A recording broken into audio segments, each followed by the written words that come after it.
আমি সিধর থেকে আসছি, সিধর থেকে আস্তে আস্তে আস্তে আস্তে ঠিক এই রাজগ্রাম ঢোকার আগেই যে একটা তিন মাথা মানে এই কাশিলার দিকে রাস্তা চলে আসছে, আর স্টেশনের দিকে একটা রাস্তা ঢুকছে, আর বাঁশলয়ের দিকে বা কদমপুরের দিকে একটা চলছে।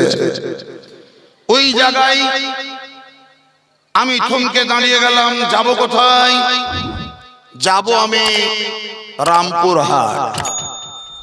রাস্তা যেহেতু ভাগ হচ্ছে, ওখানে এক পানের দোকানদার কিংবা কাপড়ের দোকানি, দাড়িওয়ালা, টুপি মাথায় পরা, পায়জামা পাঞ্জাবি পিন্ধা বসে আছে। ওকে আমি জিজ্ঞাসা করলাম যে ভাই, আমি তো তিন মাথায় পৌঁছে গেছি, আমি অপরিচিত পথে চলছি, চিনি না জানি না, রামপুরহাট যাব, তো কোন রাস্তায় যাব দাদা? ডান দিকে না সোজা? তো যিনি বসেছিলেন, যাকে জিজ্ঞাসা করলাম, তিনি বললেন কোন দিকে হ্যারি ফেরি করিয়েন না, একবারে এখান থেকে বাঁশলয়ের মোড় পর্যন্ত সোজা চল যান। বাঁশলই মোড়ে, পলসার মোড়ে আবার তিন মাথা পাবেন, ওখান থেকে ডান দিকে ফুকারের ভিতর দিয়ে ঢুকে যাবেন, দেবারে মোরারই স্টেশন পর্যন্ত চলে যাবেন। রেল লাইন, রেল লাইন পার হয়ে একটু গিয়ে দেখবেন তিন মাথা ভাদিশ্বর মোড়। ওই ভাদিশ্বর মোড়ে গিয়ে কোন দিকে এদিক সেদিক করবেন না, কাউকে জিজ্ঞাসা করার দরকার নাই, ডান দিকে ঘুরে যাবেন, একবারে সোজা চাতরা। চাতরায় গিয়ে দেখবেন তিন মাথা, বাম দিকে ঘুরিয়েন না, সোজাই চলে যাবেন। নলহাটি ঢোকার রেল লাইন পার হওয়ার পর নেতাজি মোড়ে যাই দেখবেন চারটা রাস্তা, ডান দিকে ঘুরি মেদিনীপুর সুরকি, ডাইরেক্ট হাসপাতাল। সব নকশা সহ স্ট্রাকচার আমাকে ম্যাপ এঁকে দিল। আচ্ছা বলুন, এই লোকটাকে জিজ্ঞাসা করে আমি ম্যাপ পেয়ে গেলাম, তারপরে সঠিক পেয়ে গেলাম, পেলাম না পেলাম না? এখন এই রাস্তায় আমার চলা সহজ হলো না হলো না? আমি এই লোকটাকে জিজ্ঞাসা করার 1 মিনিটও হয়নি, ওখান থেকে মোটরসাইকেল ছাড়িয়েই নি। আবার একজন বাম সাইডে দাঁড়িয়ে আছে, ওকে সাথে দাদা রামপুরহাট যাবো, কোন দিক দিয়ে?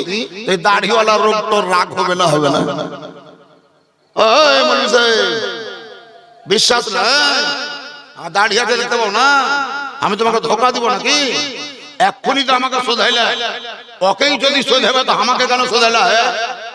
রাগ হবে।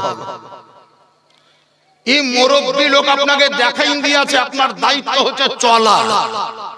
এবার যদি বাসে থাকেন তাহলে ড্রাইভারকে বলবেন ঠিকভাবে চালাও। মোটরসাইকেলে যদি কেউ ড্রাইভিং করছে, আপনি প্যাসেঞ্জার হন, তাহলে ওকে বলবেন ভালোভাবে চালাও। আর আপনার বলা যাবে না যে রাস্তা দেখাও, দেখাও বলা শেষ, মুরব্বি দেখিয়ে দিয়েছে, একে বাদ দিয়ে যদি আবার কেউকে বলো দেখাও, তাহলে এর অবমাননা হবে।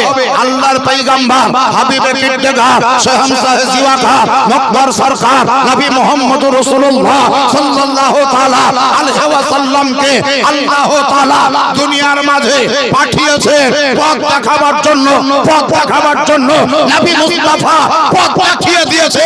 এরপরেও যদি কেউ বলো পথ দেখাও, তাহলে নবী মুস্তাফা অবমাননা করা হবে, আল্লাহকে নারাজ করা হবে। নারে তাকবীর, নারে রিসালাত, হযরত মাওলানা মুআজ্জম হোসেন কলিমি সাহেব, নারে তাকবীর। আর দেখাও বলিও না, এখন বলো আল্লাহকে যে আল্লাহ চালাও।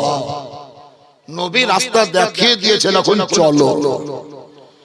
কোন পথে চলবেন, কোন পথে চলবেন? মুরব্বী লোকটা বলছে আবার, ওই দেখেন এখন মোটরসাইকেল যাচ্ছে, আমারই বেটা, ধ্যান দেন, আমারই বেটা। খুব ঠান্ডা মাথায় বুঝেন। মুরব্বী লোকটাকে শোধালাম রাস্তা, ও আবার রাস্তার ম্যাপ তো যা দিলে দিলে, তারপরে আবার বলছে দেখো এই যে মোটরসাইকেলটা ছাড়লে করি, ওটা আমারই বেটা। হাসপাতালে আমার বাড়ি হলে ভর্তি আছে, কিংবা হাসপাতালে ধরতে যাবে রামপুরহাট, আমার বেটা মোটরসাইকেল নিয়ে যাচ্ছে, আপনাকে কোনো চিন্তা করতে হবে না। আর পিছন ধরলাম, বলেন খুব সহজ রাস্তা দিলে না দিলে না? আর আপনাকে টেনশন নিতে হবে এখন আর কিচ্ছু করতে হবে না, শুধু ওকে ফলো করে কোন দিকে যাচ্ছে, কখন থামছে, কোন দিকে ঘুরছে, কোন দিকে ব্যাক করছে, আর তাবেদারি করে, টেনশন শেষ। কোরআন বলছে সিরাতাল্লাযীনা আন'আমতা আলাইহিম, হে রব্বুল আলামিন, হে খাল্লাকে কায়নাত, তোমার নবী মুস্তাফা দেখিয়ে দিয়েছেন পথ, আমরা চলবো। আল্লাহ তুমি চালাও, তবে আমাদেরকে ওই পথে চালাও, আমাদেরকে সেই রাস্তায় চালাও, আমাদেরকে ওই রুটে চালাও যেই রুটে চলার জন্য তুমি কাউকে কাউকে ইনাম দিয়েছো, পুরস্কার দিয়েছো, প্রেজেন্টেশন দিয়েছো, প্রাইজ দিয়েছো। যারা প্রাইজ পেয়েছে আল্লাহ তুমি তাদের পথে চালাও, যারা প্রাইজ পেয়েছে আল্লাহ তুমি তাদের পথে চালাও। গায়রিল মাগদুবে আলাইহিম ওয়ালাদ-দাল্লিন, যাদের উপরে তোমার গজব আছে ওদের পথে চালায়ও না, যাদের উপরে তোমার লানত আছে ওদের পথে চালায়ও না। যারা তোমার ইনাম পেয়েছে, যারা তোমার পুরস্কার পেয়েছে, যারা তোমার প্রাইজ পেয়েছে ওদের পথে চালাও। এটা সূরা ফাতিহাতে লেখা আছে। আপনি অন্য জায়গায় যাবেন, এবার আপনাকে বাছাই করতে হবে। 7-8খান মোটরসাইকেল একসঙ্গে চলছে, কিন্তু ওই মুরব্বী লোকটার ব্যাটার মোটরসাইকেল কোনখান ওখান চিনতে হবে, ঠিক না বেটি? ওই মোটরসাইকেল খান চিনতে হবে ওইখান কার, ওর ব্যাটার কোনখান। 6-7খান তো মোটরসাইকেল যেতে, অন্যদিকে খেয়াল নয়, ওইটাকে খেয়াল করে। যেটা রামপুরহাট যাবে, আমরা তো দোয়া করলাম যে আল্লাহ ওই পথে চালাও, ওই পথে চালাও যেই পথে চলার জন্য তোমার প্রাইজ আছে, তোমার পুরস্কার বা ইনাম আছে। তাহলে ইনাম পাওয়া ব্যক্তি যারা, তাদের নাম কি? পুরস্কার পাওয়া ব্যক্তি যারা, তাদের পরিচয় কি, বায়োডাটা কি, তাদের ডেফিনেশনটা কি, তাদের লাইফ হিস্টোরিটা কি, হালাতে জিন্দেগিটা কি? কোথায় খুঁজবেন? আপনাদের গোরসাতে পাবেন না, কাসিল্লাতে পাওয়া যাবে না, উত্তর দক্ষিণ কোন জায়গায় পাবেন না। যদি সেই লাইট আপনার সুবহানাল্লাহ সাইনবোর্ডটা খুঁজতে হয় তো কোরআন পাকের মধ্যেই পাবেন। আল্লাহ তাআলা অন্যত্রে ঘোষণা করেন, আন'আমাল্লাহু মিনান নাবিয়্যিন, আমি তাদেরকে পুরস্কার দিয়েছি, তাদের মধ্যে একটা দলের নাম হলো নবী। সুবহানাল্লাহ, সুবহানাল্লাহ জোরে বলবেন না? সুবহানাল্লাহ। আমি আল্লাহ যাদেরকে পুরস্কার দিয়েছি সেই পুরস্কার প্রাপ্ত দলেদের মধ্যে একটা দলের নাম হলো নবীদের দল। তাহলে আলহামদুলিল্লাহ আপনারা আমরা সবাই নবী রাসূলদেরকে মানি, তার মানে ঠিক আছি, ঠিক না বেটি? ঠিক আছি। 2 নম্বর আল্লাহ বললেন ওয়াসিদ্দিকিন, দ্বিতীয় দল যাদেরকে আমি পুরস্কার দিয়েছি তারা হচ্ছে সাহাবায়ে কেরামদের দল। সুবহানাল্লাহ, সুবহানাল্লাহ। কাদের দল? যারা বলেন কাদের দল বললাম? সাহাবীদের দল। তাহলে 1 নাম্বার হলো নবীদের দল মানে পুরস্কার পাওয়া, 2 নাম্বার হলো সাহাবীদের দল পুরস্কার পাওয়া। তাহলে সাহাবায়ে কেরামদের মধ্যে আমরা সমস্ত সাহাবীদেরকে মানি এবং চিনি। তার মধ্যে আফজালুস সাহাবা, সমস্ত সাহাবীদের মধ্যে আফজাল উৎকৃষ্ট সাহাবী যিনি, তিনি হচ্ছেন সাইয়্যিদুনা হযরতে আবু বকর সিদ্দিক রাদিয়াল্লাহু তাআলা আনহু। আরেকজন সাহাবী যিনার নাম বলছি হযরতে আমিরে মুআবিয়া রাদিয়াল্লাহু তাআলা আনহু। বিভিন্ন এলাকায় বিভিন্ন জায়গায় মুসলমান হওয়ার পরেও, নামাজ পড়ার পরেও এই হযরতে আমিরে মুআবিয়াকে কোন কারণকে টেনে এনে অনেক লোকেই গালি দেয়, সমালোচনা করে, কুৎসা গাহে, বদনাম করে। কিন্তু শুনে রাখুন, হাদিস পাকের মধ্যে লেখা আছে যে আল্লাহর নবী মুস্তাফার উপরে যখন আল্লাহর তরফ থেকে জিবরিল ফেরেশতার মাধ্যমে কোরআন অবতীর্ণ হতো, ওহী অবতীর্ণ হতো, সেই সময় কয়েকজন সাহাবীকে দিয়ে আমার নবী লেখা করাতেন। যাদেরকে দিয়ে লেখা করাতেন তাদেরকে কাতিবে ওহী বলা হয়। আর যারাই কাতিবে ওহী তাদের মধ্যে উল্লেখযোগ্য সাহাবী হযরতে আমিরে মুআবিয়া রাদিয়াল্লাহু তাআলা। অতএব কোন সাহাবীকে গালি দেওয়া চলবে না। যদি কোন লোক কোন সাহাবীকে গালি দেয়, আপনারা ধরে নেবেন ও সঠিক জায়গায় নাই, ও পথভ্রষ্ট হয়ে গেছে।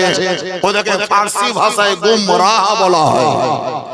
গুমরাহ মানে রাস্তা ভটকে যাওয়া, রাস্তা ভুলে যাওয়া, পথ ভুলে যাওয়া। বাপজিরা শুনুন, সাহাবায়ে কেরামদেরকে আমরা মানি, দুটি দল পেলাম। একটা দল হচ্ছে নবীদের দল, পুরস্কার পাওয়া। দুই নাম্বার দল হচ্ছে সাহাবীদের দল, পুরস্কার পাওয়া। তিন নাম্বার আল্লাহ তাআলা বলেন ওয়াস-শুহাদা, শুহাদা শহীদ, শহীদ, শহীদ, শহীদ। এই শহীদ হলো এক বচন, শুহাদা হলো বহু বচন। যারাই ধর্মের জন্য বদরের প্রান্তে শাহাদাত বরণ করেছেন, উহুদের যুদ্ধে শহীদ হয়েছেন, তারা সহ কারবালার সরজমিনে যাহারাই শাহাদাত বরণ করেছেন, ওই সমস্ত শহীদগণ, তাদের মধ্যে উল্লেখযোগ্য সাইয়্যিদুশ শুহাদা, শহীদে কারবালা, মা ফাতেমার লাখতে জিগার, হযরতে আলীউল মুর্তজার নূরে নাজার, নবী মুস্তাফার কলিজার টুকরা, আল্লাহর পিয়ারা হযরত ইমামে হাসান এবং হোসেন রাদিয়াল্লাহু তাআলা আনহুমা, ইনারাই হচ্ছেন শহীদ। আল্লাহ তাআলার লাখ লাখ শুকরিয়া। আমরা যেমন নবীদেরকে মানি, আমরা তেমন সাহাবীদেরকে মানি, ঠিক তেমনি আমরা আহলে সুন্নাত ওয়াল জামাতের লোক শহীদগণকেও মানি। তার মানে তিনটা দল পেলাম, তিনটা দল পেলাম, তাদেরকে মানি, মানে ঠিক জায়গায় আছি। এখনো পথভ্রষ্ট হইনি, এখনো আমরা রাস্তা ভুলিনি, এখনো রাস্তার ভুল হয়নি, এখনো হ্যাকব্যাকে আমরা এদিক সেদিক যাইনি। 4 নাম্বার দল, নোট করে রাখবেন নোটবুকে, বিনা পুঁজিতে তর্ক করবেন না। শিক্ষা যদি না থাকে কাউরির সঙ্গে হোরামো জোরামো করবেন না। 4 নম্বর কোরআন পাকের মধ্যে লেখা আছে ওয়াস-সালিহিন। সুবহানাল্লাহ বলুন, সুবহানাল্লাহ। আরো মহব্বতে বলে দেন সুবহানাল্লাহ। 4 নম্বর দল হলো সালিহিন। সদন্তে সয়ে বয়ে আকার লয়ে হস্তই হয়, হস্তই লয় হয়, দীর্ঘই দিয়ে দন্তান্ন সালিহিন।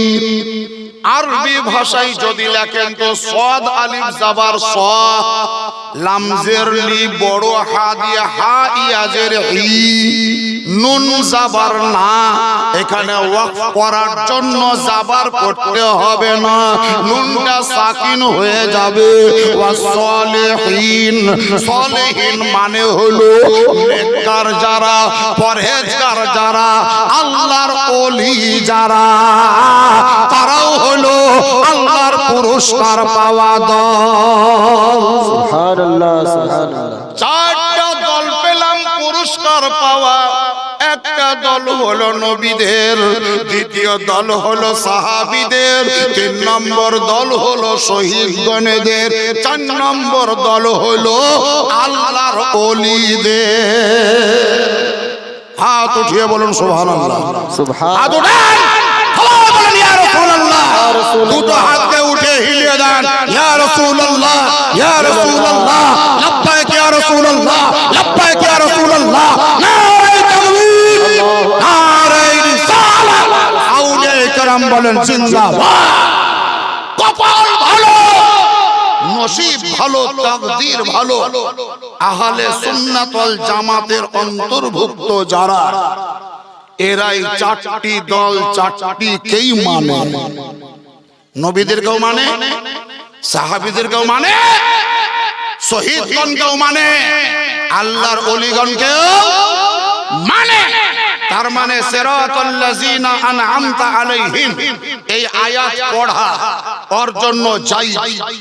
ইহদিনাস সিরাতাল মুস্তাকিম, এটা পড়া ওর জন্য জায়েজ, ওর জন্য বৈধ। তার কথা সত্য হবে, ওর কথা সত্য হবে যে 4টি দলকে মানবে, তার পড়াটা সত্য হবে। সূরা ফাতিহা পড়া তোমার জন্য সত্য হবে, সূরা ফাতিহা পড়া আমার জন্য সত্য হবে, সূরা ফাতিহা পড়া তোমার জন্য সঠিক হবে। যারা নবীকেও মানে, সাহাবীকেও মানে এবং শহীদগণকেও মানে, আল্লাহর ওলিগণকেও মানে, যারা মুখ ফুটে বলবে পীর ওলি আউলিয়া মানি না, তার জন্য নামাজের ভিতরে ফাতিহা সূরা পড়া চলবে না। তুমি সূরা ফাতিহা পড়া বন্ধ করো, আর না হলে পীর মানা শুরু করো। তবে হ্যাঁ, পীর মানা এটা ভাবিও না যে ওর ধুলা খাওয়া, পীর মানা এটা ভাবিও না যে শুধু মাজারে যে আগরবাতি জ্বালা, পীর মানা এটা আমরা বলি না যে ওকে মোরগ জব করি মানত দেওয়া। পীর মানা হচ্ছে আল্লাহর ওলি হিসাবে মন থেকে, দিল থেকে তাহাকে শ্রদ্ধা করা, সুবহানাল্লাহ। শ্রদ্ধা করা, সম্মান জ্ঞাপন করা, একেই বলে আল্লাহর ওলি মানা বা পীর মানা।